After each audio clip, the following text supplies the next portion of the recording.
Be here now. Just be here now.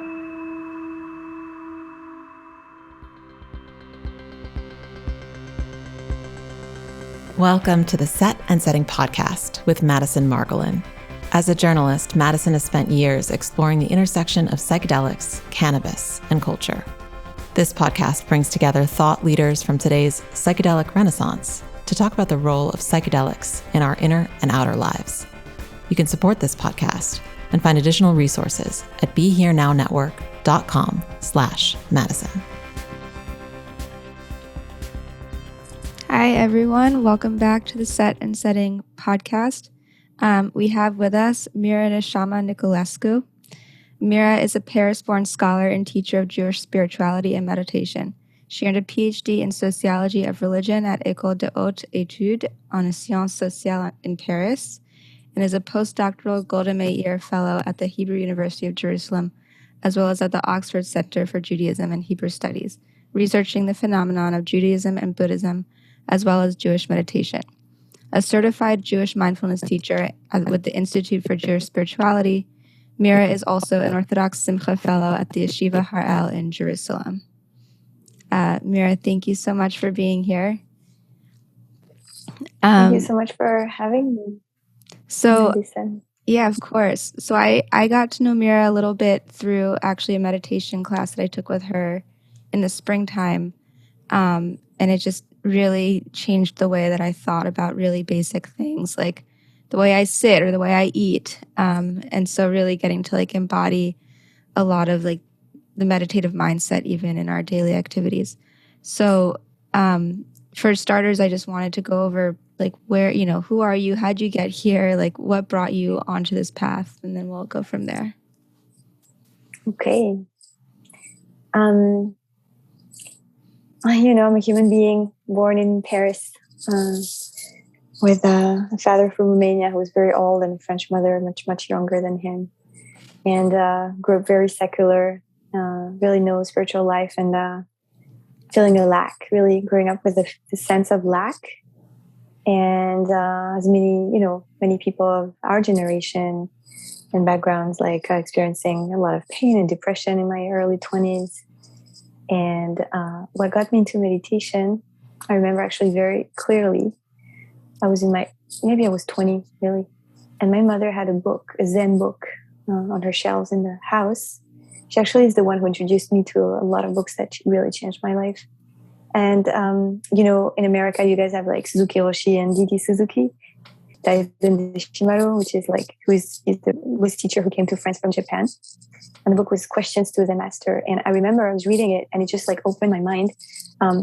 Something radical opened, which was so simple and so radical at the same time, which was, all this suffering is in my head. It's about the way I relate to the world and to my thoughts.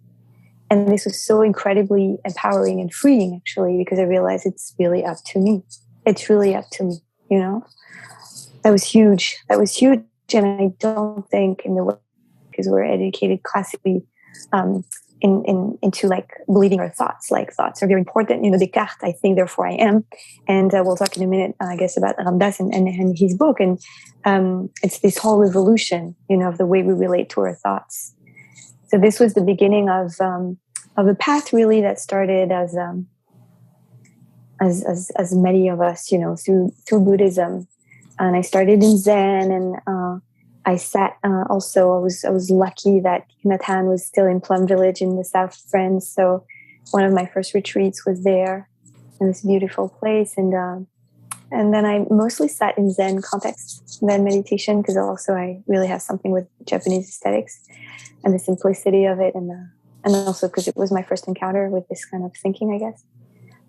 And this is pretty much, then it evolved. I decided to do my PhD on the phenomenon of the Jewish Buddhists. And this took me to Israel and made me kind of discover people practicing mindfulness in Jewish contexts. I think I actually met mindfulness first in Jewish contexts before I got to know more about secular mindfulness and Vipassana, insight meditation, whose founders, of insight meditation in America were all Jewish. So it's really through through my academic life, like my spiritual life and my academic life were very intertwined and still are. I practice. And I think, like many scholars, we study what we love and what we're looking for, right? And so I kind of glided from study, like, oh, I'm just doing participant observation, going to retreats, to, oh, I actually want to go on retreat and keep being on retreats. And then just randomly at some point was invited to lead a workshop, to lead a meditation. And then just realized it feels right to be facilitating this. So I got a certificate in Jewish mindfulness, like teacher training certificate. And now I'm actually starting another training, just secular mindfulness training.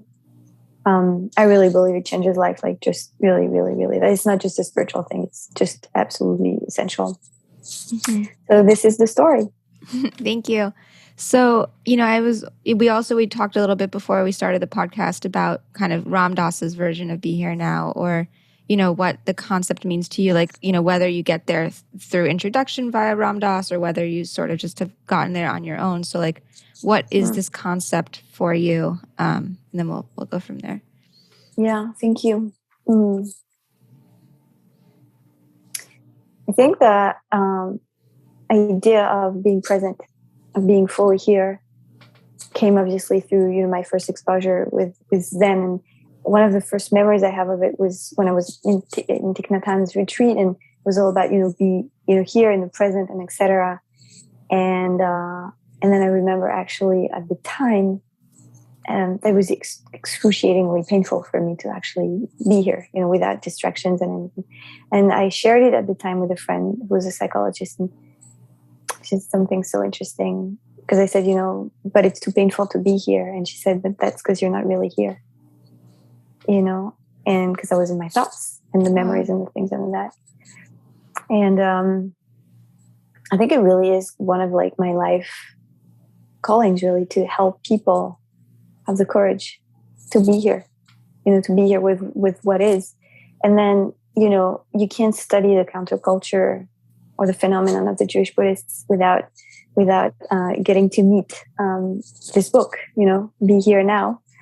Ram Dass, the title is just so simple. It's just so straight to the point. I really do think that these words are kind of like the flagship of the counterculture, because when you asked me the question, I was thinking, the counterculture literally is a movement that was going against this kind of Western culture that had kind of failed and crashed with the Shoah and the atomic bomb and etc. And Western modernity really is defined by, rationality and capitalism.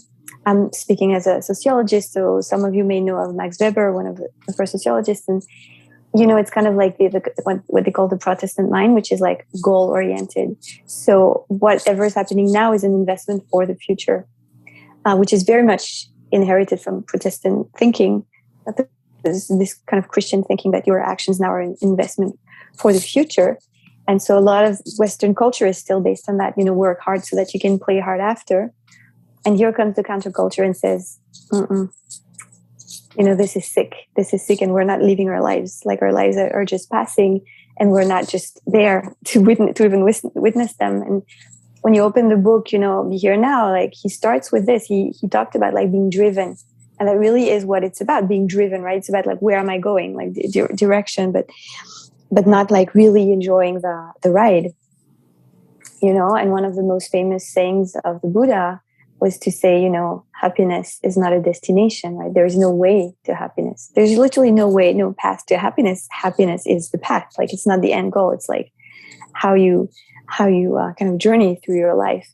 And that was the countercultural revolution. We're just going to stop and be here, not always enjoy, right? Because what we need when we're here is not, but that's also the opportunity to letaken, to fix and to heal.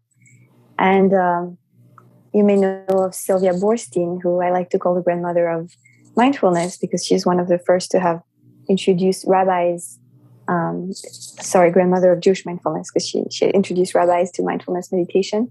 And she wrote this book called Don't Just Do Something, Just Sit Here, where she was reversing the kind of like motto, or that she grew up with, right? Don't just sit there, do something, right? That's how, people were educated in the 50s. And she was like, what if we reverse that? Like, stop being busy, just stop agitating yourself, just sit, just be. So it's extremely, extremely, extremely powerful. It's really started a paradigm shift, which is not over. It's not over, hence the success of mindfulness today, and I think people are trying to find a balance between still being goal-oriented. And I actually think, by the way, this is the art of life. This is the definition of the art of life. Like, what is it like to be human? It's, on the one hand, to know that you are in movement, because we are in movement, movement of self-actualization, of transforming ourselves or healing ourselves, so there is movement there. And that's part of the beauty of it, right? And at the same time, being able to pause in the movement, to stop and to be like, just right now, as is enough. That this kind of tension is the art of life in my way. And I think Ramdas is one of the first ones to have just like put it there, just put it out there. Well, I have a few questions based on everything you just said. I'm hoping I hang on to each and every one of them. So the first was what I thought it was really striking, what your friend said when you were saying it was so painful to just be here. She's like, well, that's because you're not really here. So what did you do personally? Like, what enabled you to then get to break out of that and actually get into the here? Mm-hmm. Also, I want to say, like, if my answers are too long, feel free to stop me, because I'm really excited I think it's a fascinating topic, so I can definitely face myself. And look, I did a lot of therapy. And I did a lot of meditation, because I really think they're complementary and they need each other. I think therapy needs if you're doing therapy and just looking at the problems, you also need to just learn to be in the present, just to, be with your emotions. That's pretty connect with the body and the mind. And also just doing meditation is not enough. You need also to go and explore, and talk about so I did both. I did a lot of both. And now I'm happy to say I can enjoy being here now. And, we also, I feel like we're throwing around these terms, not that it's not self-explanatory, but the term mindfulness, I guess, people use it all the time, but is mindfulness the same as presence, or how is it different? Because for me, mindfulness is I'm about to eat something and then I stop and I look at the type of food that I'm eating and I say a prayer. I appreciate I just stop before I eat, and I feel like that's mindfulness. Whereas being here now is just being able to sit and accept everything that is. So how do you sort of define these difference in terms? Yeah.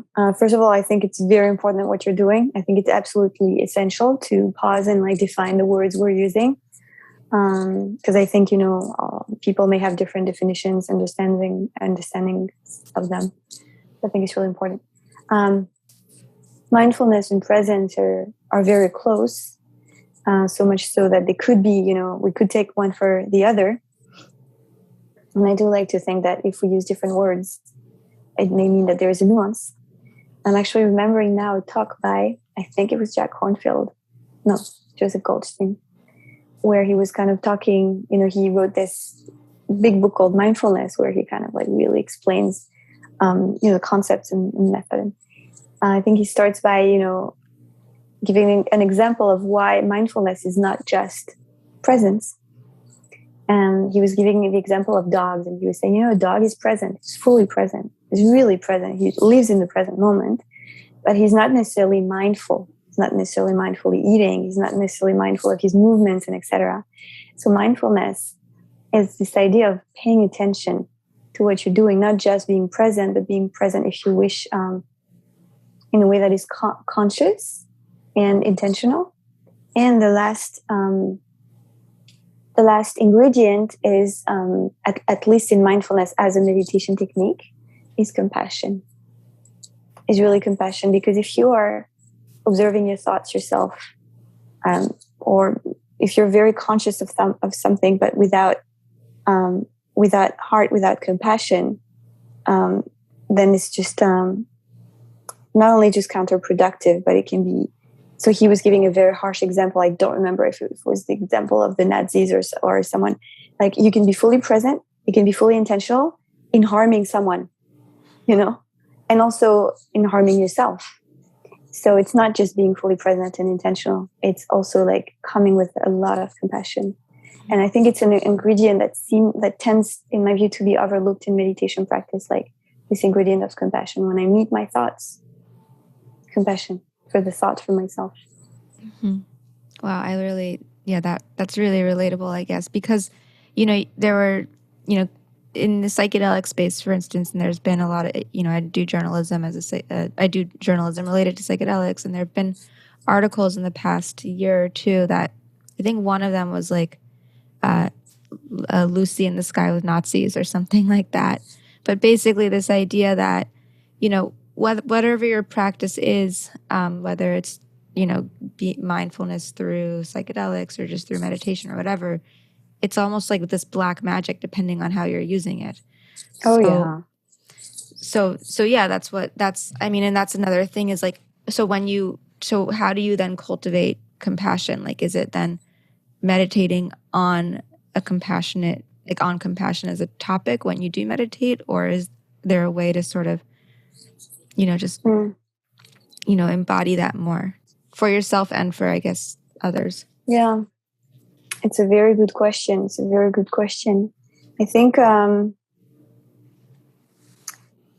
God, compassion is also like an emotion that can be spontaneous, and so that we can call it because we've experienced it already in our lives. So we can, like, if we meet our thoughts, let's start with ourselves, meeting a thought and then the tendency to be judging ourselves because, we were not focused, but and like looking at ourselves like, oh my God, this person is trying so hard. Like, so just changing the gaze, like just changing, I accept you. It's okay. It's okay to be you. And then, so that's kind of like in the intention.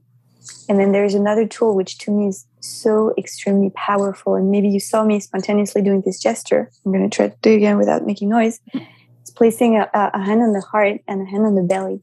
And you may want to try to do this right now. And if you just take a breath.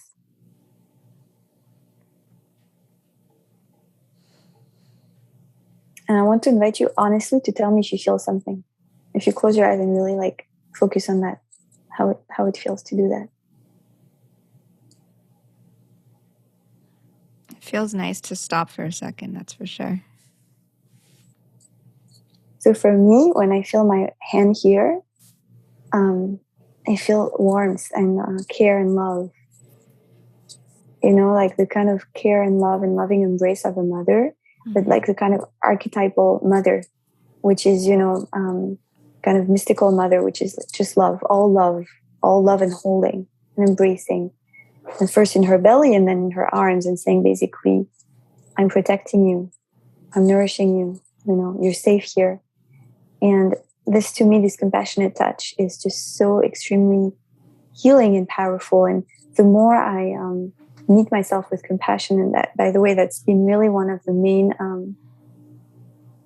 outcomes and transformations that happened through my meditation practice. It's not just that I became, more able to focus or, concentrate or be more fit, whatever. It's just that I became more compassionate with myself and with others. Mm-hmm. And I was actually sharing it with someone, like, there used to be some violence in me in the way I related to people, in the way I could judge quickly, right? Because it was coming from so much fear and just compassion, just, thinking, wow, people are just doing their best. I'm just doing my best. People are just doing their best. And I just want to share a story about compassion. I think it was Tara Brach who was sharing this story. I think it was her. About so this is a technique. It's a very well-known technique in the world of like mindfulness and meditation and, meditation and psychology. And so someone going to prisons and going to like really the very, very hard places in the prisons with like guys who are going to stay there all their lives and were very violent. And he would go there and he would say, and he would have to speak to them like the way they understand. So he was like, everybody, shut up. You place a hand here, you stay here and you don't move, And so they had to stay here for 10 minutes without moving. And they really, really saw a transformation in these people. So compassion, actually the most important things happen through energy. Even all the words I'm telling you right now, like, and as you know, any teacher, any spiritual teacher, whatever, it's not the words. The words are just like the clothes, you know, but the real thing that's going through is the energy. So when you do that, you go directly to the energy, and the energy is the most healing thing. Mm-hmm. Wow. So, another question I have is like, how does having sort of a mindfulness then enable more presence? So for instance, like there's this, you've probably read the meditation book by Arya Kaplan, but he uses this example of, I think in the beginning of the book, of like noticing a rose. And like the more you meditate, the more you kind of cultivate this awareness, you're really able to like notice every little detail and appreciate something in its sort of infinite existence, which, as he was describing it in the book, I was like, there's no way that he hasn't had some sort of psychedelic experience, or at least what he's doing is describing a psychedelic experience just by, observing and smelling and, touching a rose, and I think, I've had this experience kind of like on mushrooms, or, the first time I took mushrooms was I could feel everything so much more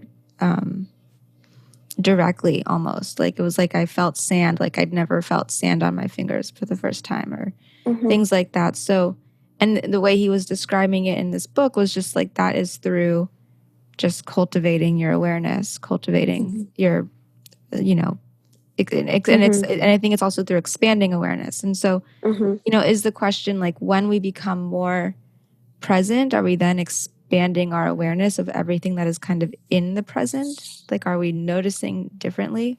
Oh yeah. Yeah. I mean, I don't have an extensive experience of psychedelics at all. I was actually mostly afraid of it. I did do ayahuasca. That's the only thing I did. But I know from what I've read and experienced also, that these are like amazing shortcuts or guides or reminders of what's possible and what's available. And then the invitation is to cultivate that. And what I've read from Ramdas and from Allen Ginsberg and other teachers like this was that they had these amazing experiences when they were on things, but then it would go away. And they all ended up going to meditation practice so that they could learn to cultivate this kind of encounter with reality that was so much more vivid. And I can tell you that in my experience, this is absolutely systematic when I meditate a lot. So typically in meditation retreats, and everybody talks about this. If you talk to a meditation teacher, they'll all tell you the same, that, if you spend the whole day sitting and paying attention with no external distractions, so really, really, really kind of strengthening and deepening your presence and mindfulness and awareness. By day 3, I remember very vividly right now an experience in retreating, just looking at flowers with like bubbles of dew on them. And I felt like I had taken LSD, like just the colors and the light and everything was so vibrant and vivid and just incredibly, and I was ecstatic, just meditation. Wow. Yeah. I mean, I think that's really the point, right? Like that's not, the point is never, these are all just sort of paths to like, the thing is not like how do I say it? The medium isn't the message, right? Like if the message is the presence, then like, ideally you would get there through, I mean, at least for me, like through natural means also. Like I grew up with the teachings of Ramdas, and I remember again, like the first time I did mushrooms, which was really one of the best days of my life, but I was sad at the end of the trip because I was saying like, this was so phenomenal, but like, why do I need mushrooms in order to feel this way? And it's, not a realistic practice to do this every day. So how can I kind of have this wonder like perception of the world, just, through the, awareness and appreciation for being alive. So, another thing I wanted to get into today was, just different practices. So, because I think, there are so many schools of meditation, and it's easy to sort of talk about in the abstract, just be here now, or just practice mindfulness or whatever. But when you go about your day to day, like, what does that mean? What does that look like? Do you what does your personal practice look like, or do you have suggestions for anyone else, I guess, too? Yeah, it's a good question too. I think it's really important to not just speak in the abstract, meditation, because meditation is like, you have so many different techniques and they're so different from one another. I would say, 4 main practices.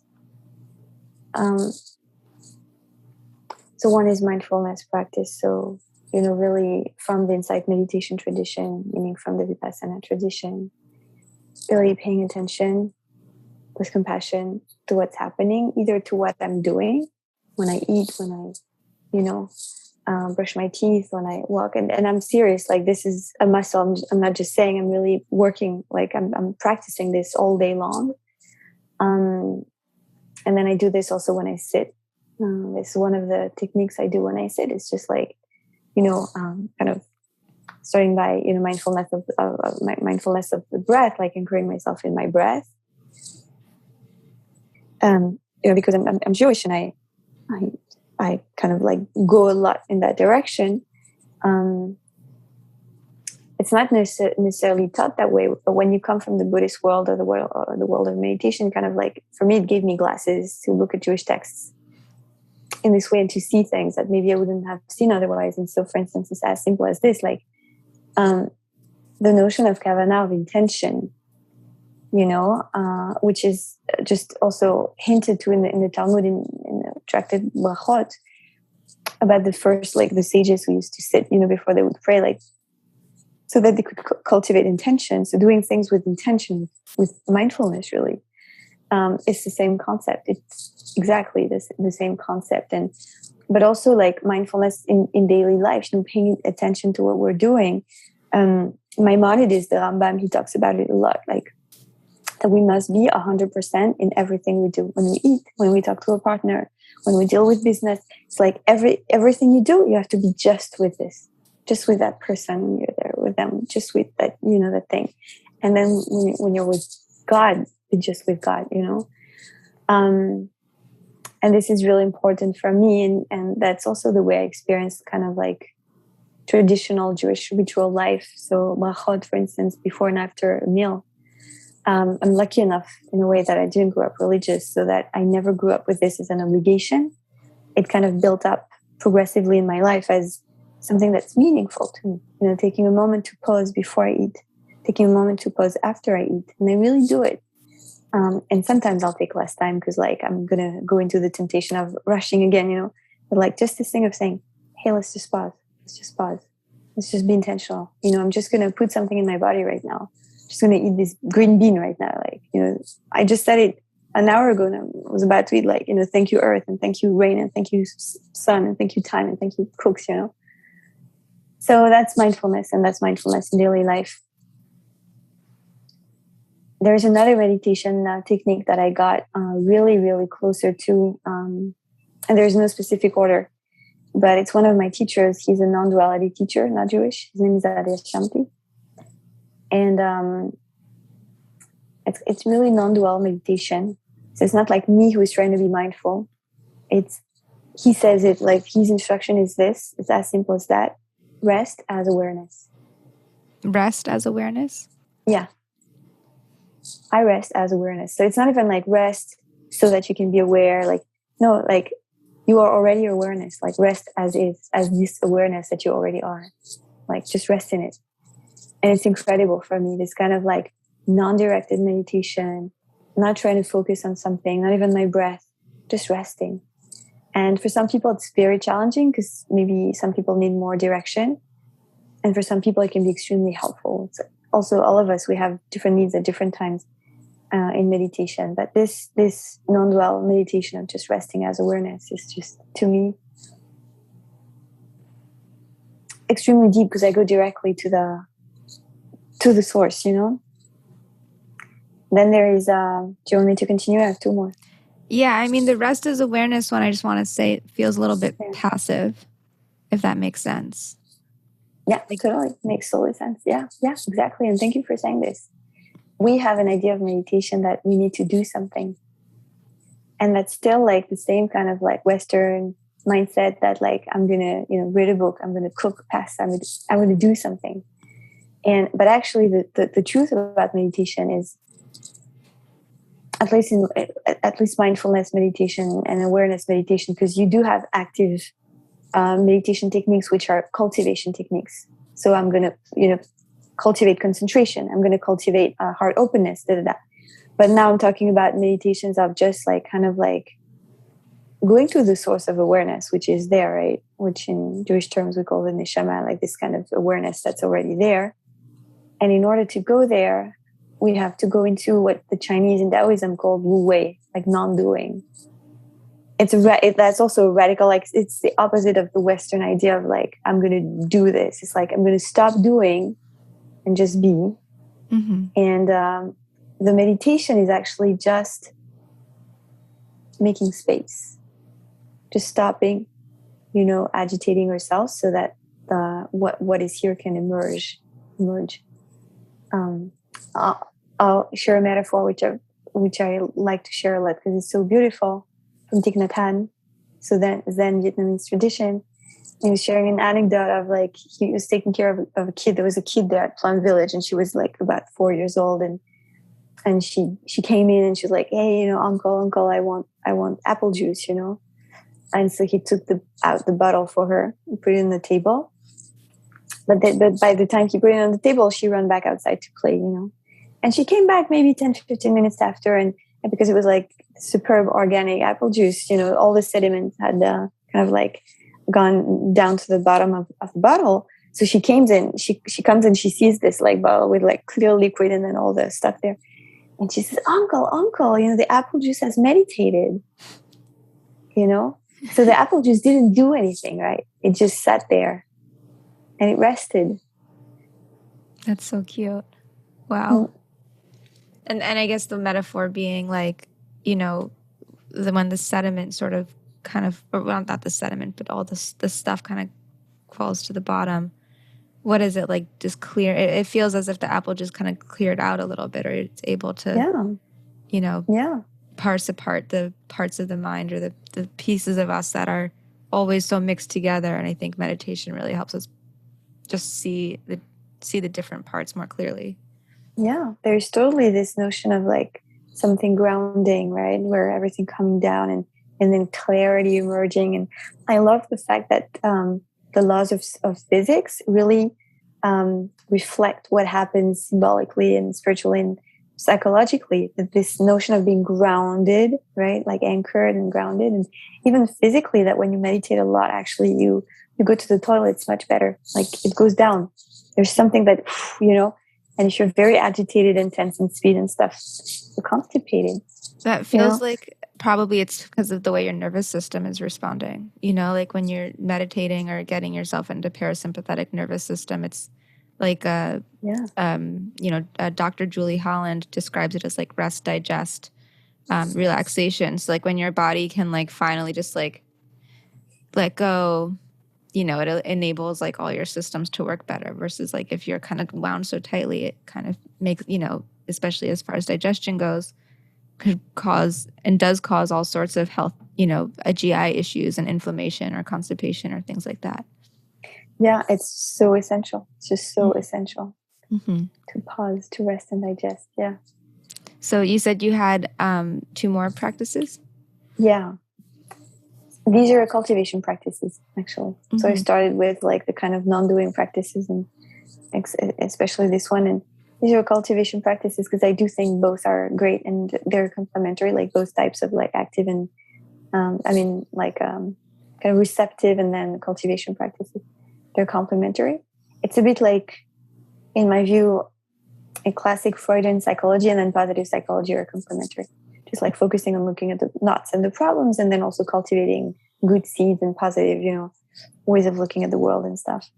And so the first one is also in the mindfulness insight meditation world, it's called Metta meditation, loving kindness. And as Jews, we've kind of like looked at it and we're like, well, look, if we look through this prism and are kind of looking at something similar in our tradition, this kind of idea of a blessing practice, of blessing, is actually very present, although it was never really presented this way, like, let's do a blessing meditation to open our hearts. But because we have these glasses, so we're looking at what there is in our tradition. And so it's one of the methods I teach with my students, like chesed meditation, and based on the Birkat Kohanim, on the priestly blessing that blesses us that we should be blessed and protected and receive light and grace and that receive peace, And chesed, and so we do this. Sorry, I just want to define the terms for people who don't Yeah. know. Chesed would be like loving kindness. Is that what you define it? It's literally loving kindness, yeah. Because, love is ahava. Kindness, you can have different words, but chesed is really like this kind of kindness that's coming from the heart. So it's very much like metta. And we actually have a French group, and we do it 3 mornings a week, half an hour in the morning, just, blessing ourselves and blessing someone else. And it's just so heart opening. It's just so important it's just so healing. And you were asking at the beginning, how do we cultivate compassion? This is a hugely useful tool. So that's the third technique that I do and offer. And the fourth one is very dear to me. It's a Hasidic meditation technique. So this is 100% Jewish. And it's a treasure, this meditation technique, because it's both one of the rare ones that we have like written.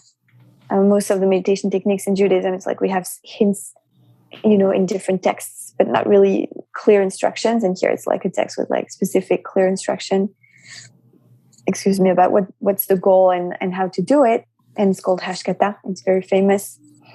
What does that mean? But Hashkata, it's the quieting technique. And it was taught by the Piazetzner Rebbe.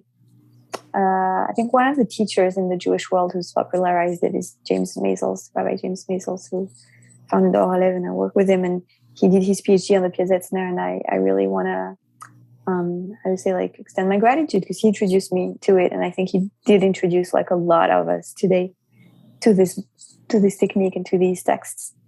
And Hashkata, to me, is just so rich and so like complete. It's such a complete meditation technique because you start with something that really is a mindfulness instruction, like literally observe your thoughts.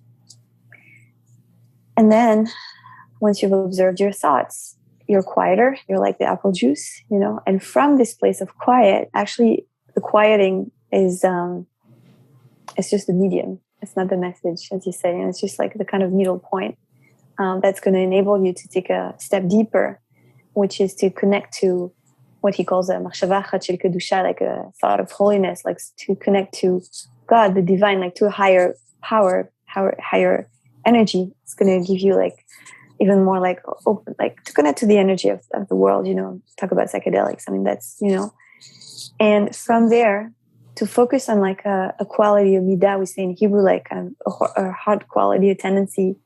Let's say I have a tendency to be impatient or angry.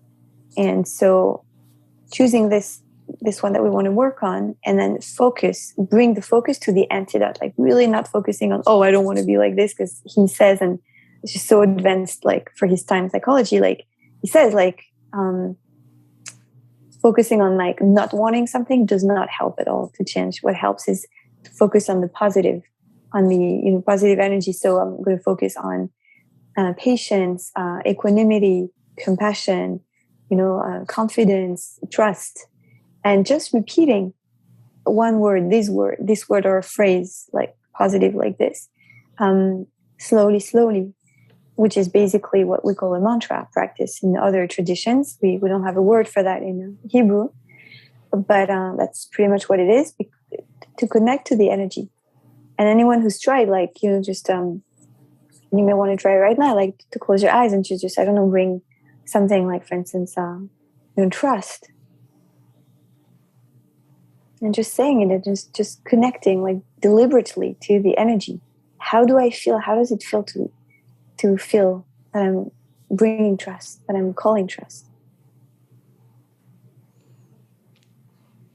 So I don't know if you can feel it. Did you feel something?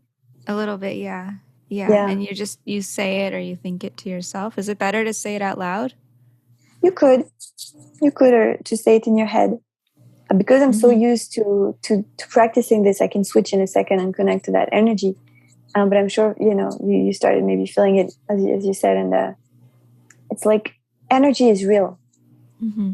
Energy is really real, and words, again, are the clothes of energy. So when we say a word, we really call the energy. And the whole point is to connect to these energies that are here available in the universe, love and trust and and to have them feed us, which is not the default. Unfortunately, we have this kind of negative bias, which is built into our nature. And so it's easier to connect to the whatever cortex thingy they call, the fear, the survival thing, and that's why we call the art of life or spiritual practice, because it's like really, and it's an art in the sense that it demands cultivation, demands the effort of discipline, of cultivating another way of relating to reality and actually calling, the positive energies in life, the nourishing energies in life, and it's really important. When we, I guess one thing that I'm curious about is like when we're choosing a mantra, there's so many people who choose something in a different language and they don't always even, whether it's a language they speak or not, or they know what the meaning of the mantra is. Like how can we choose something that really resonates with us? And so you're talking about the energy of a word. But are there techniques to sort of deciding on what is the kind of the linguistic aspect of meditation that we want to incorporate? A good question. I know that there are traditions where you're given a mantra, you don't necessarily know what it means, and you just trust, and I think that's like the Westerners, connecting to Hindu traditions and really going with their trust, and it becomes like a magic thing. It becomes like, a magic thing, thinking that, this has the potential, this can become everything, I relate less to this because for me, it's important to understand what I'm saying. So personally, I need to know what things mean. Like I go to this amazing yoga studio in Tel Aviv, and very traditional Ashtanga, very, very serious. They start really early in the morning at 10 to 6 in the morning, Mysore. Wow. Amazing in the dark with candles and stuff. And at 7, she stops and everybody, gets up and says the whole thing in Sanskrit, and I don't say it because I don't know what it means. Mm-hmm. So I don't want to say it if I don't know what it means.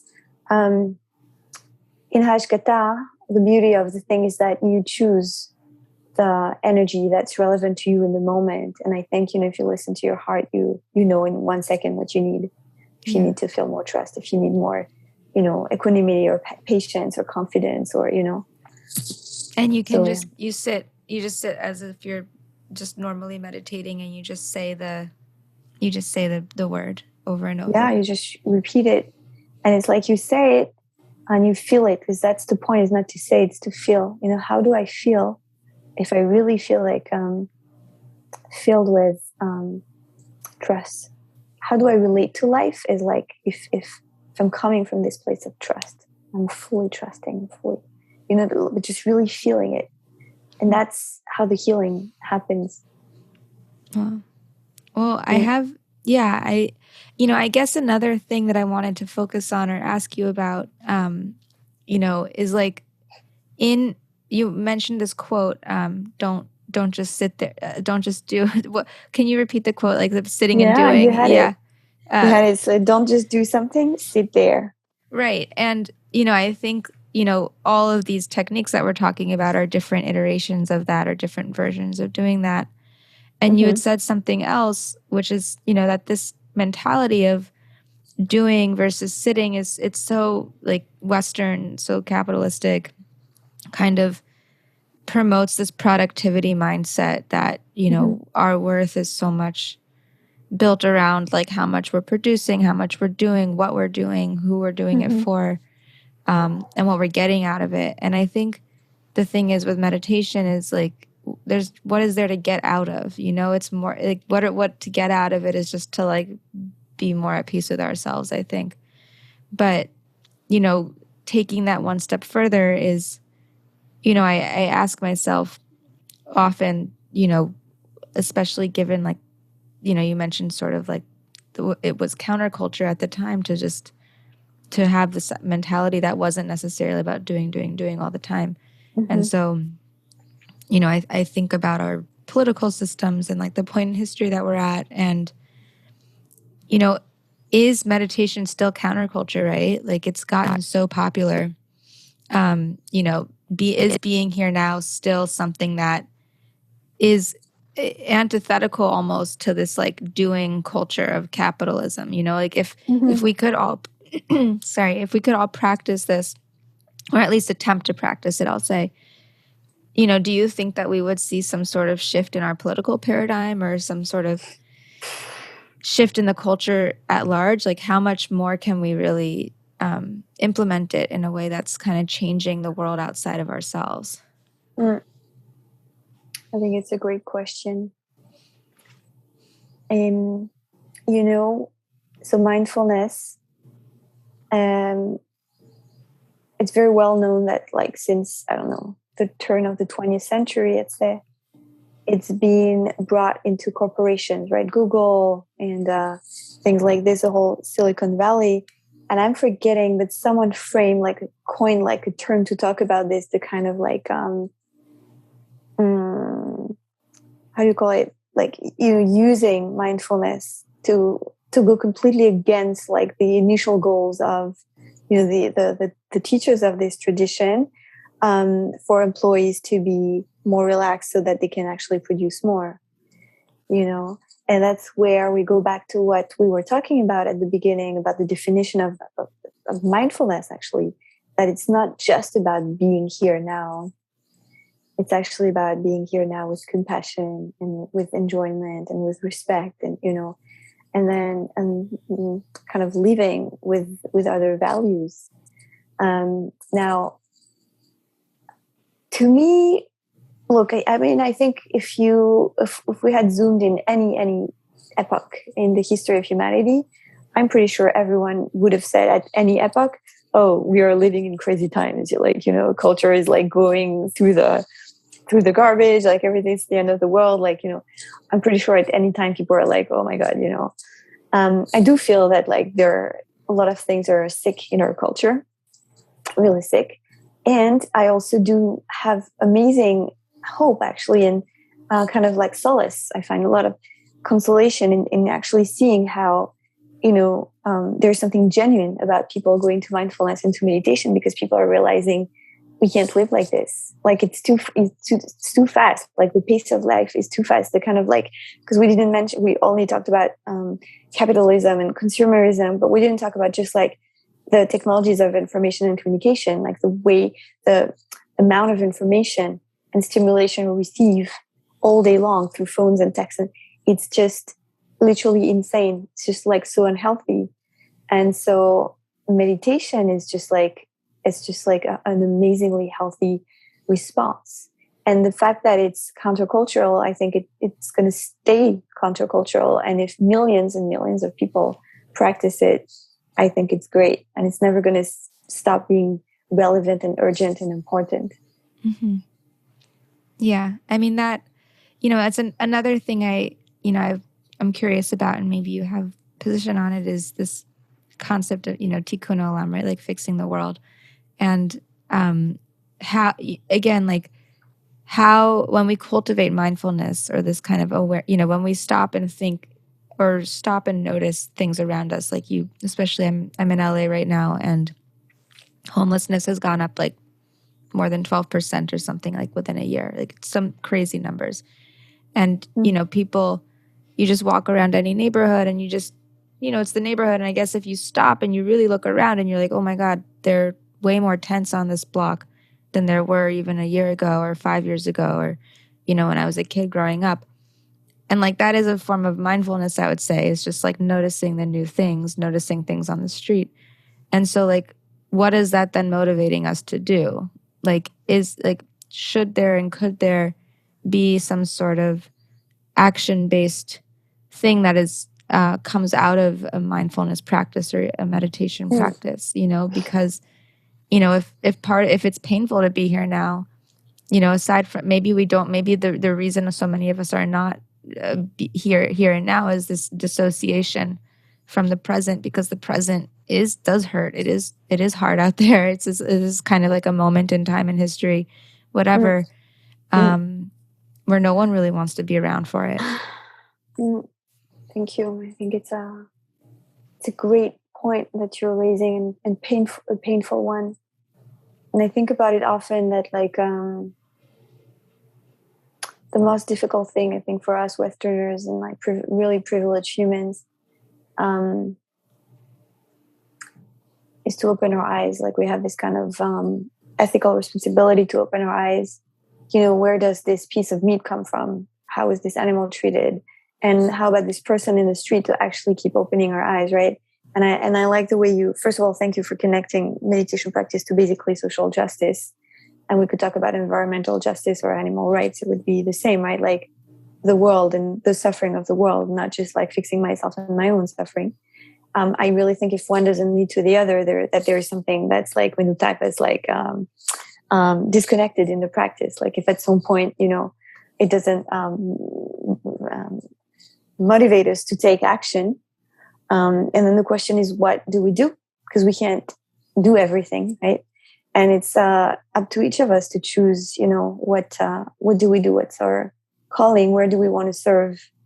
But certainly I do think that meditation is the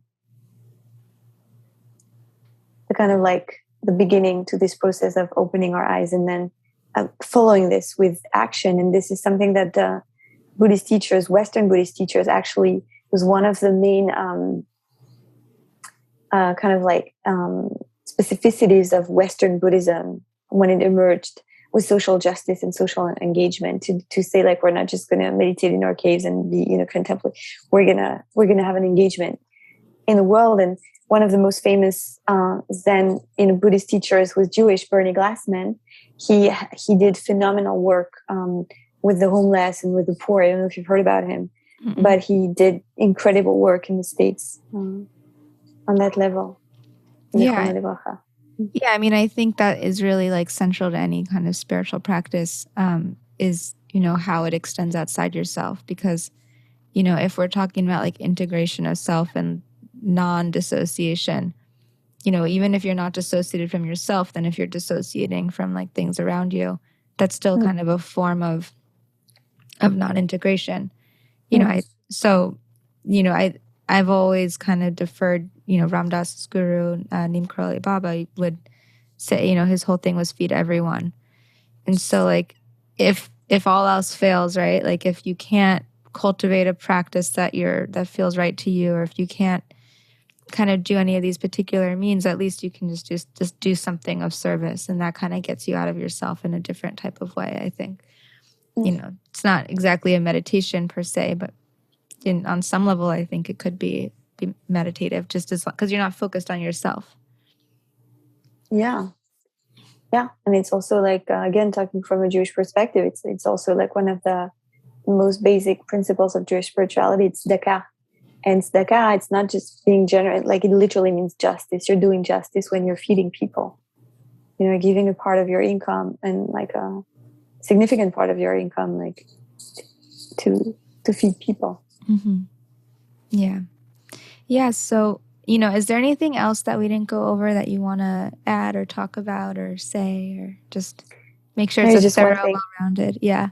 Yeah. I mean, just one thing I'd like to add, because I thought about it when you said, oh, you're here now, like how does that concept, like how do you relate to it, like in Judaism or something? And one of the first things that came to mind is Shabbat, actually. Because to me, the whole beauty of Shabbat is really about being here and now. That's it. Just being here with wherever I am, with whoever I'm with. And right now, that's all. Like, it's really an amazing teaching, reminding us that eternity is in the present moment. So Yeah, I actually really appreciate that you brought that up, because I always say that Shabbat is kind of like a set and a setting. And in the psychedelic world, people talk about set and setting as like set being your mental state and setting being the surroundings going into the psychedelic experience. And, I would argue that Shabbat in and of itself is a psychedelic experience and a mindfulness practice. One of the most transformative things that I learned about Shabbos was that, I guess, in the Orthodox practice, if you, for instance, find out someone has passed away on Shabbat, you cannot start mourning until after, right? So it taught me like this kind of diligence of mindset almost, and mind and heart, and being able to really maintain this like Shabbat mode of being in like all kind of elements, right? Like if you're not mourning, if you're not thinking about work, if you're not sort of attached to these more mundane or regular life things, it taught me it taught me so much, even about my addiction to my phone, for instance. And it's this weird thing. On any other day, if you told me I'm not checking my email, I'm not checking my social media, I'm not dealing with the phone, I wouldn't be able to really, it would just be so hard for me. And then like having the boundary of Shabbat, I never feel the temptation at all, which is kind of crazy. So yeah, that, someone once described it as the ultimate day of be here now. And I think, it's a great way of putting it. Yeah, and it's true. I mean, we get into that mental state, and then we also, the setting, we have beautiful food, and we set the table, and we wear nice clothes, and, we put flowers on the table. Just these things that really enhance like the physical as well, which is kind of our, the physical being like our vehicle for kind of connecting to spiritual. So that's at least how I see it. And, especially for the audience of this podcast who are, both Jewish and non-Jewish and, kind of everybody, I think it's important to show how like a Shabbat practice isn't necessarily something that like only Jewish people could benefit from, but really just like a day of unplugging. So A day of unplugging. Yeah. Well, not just doing, but just sitting there. Yeah, exactly. Exactly. I love that. Well, thank you so much for joining. And how can people get in touch with you or learn more about your work? Like what, where can they find you online or on social media or wherever? I think the most simple is miraneshama.com. It's my website, although it's really not to date at all. I have to fix it. But and I'm on Instagram and on Facebook. It's just Neshama. And yeah. Great. Well, thank you so much. Yeah. Thank you, Madison.